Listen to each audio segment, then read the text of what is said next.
जितनी जिम्मेदारी से लोग उल्टी चप्पल को सीधा करते हैं, अगर खुद भी सीधे हो जाएं, तो दुनिया जन्नत बन जाए।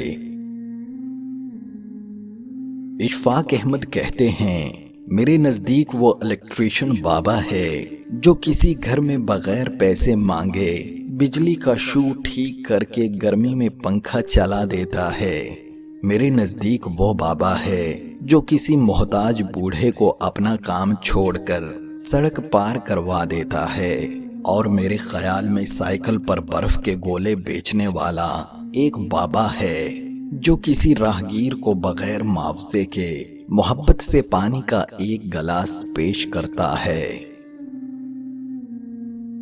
लॉ ऑफ अट्रैक्शन असल में लॉ ऑफ लव है। अगर आप सिर्फ मोहब्बत ही के ख्यालात सोचते हैं और नफरत के ख्यालात से बचे रहते हैं, तो आप बुलंद फ्रीक्वेंसी पर होते हैं। जिस कदर आप जिंदगी और जिंदगी में मौजूद नेमतों पर मोहब्बत महसूस करते हैं, ये मोहब्बत आपको इतनी ही शिद्दत से हिम्मत और ताकत देती है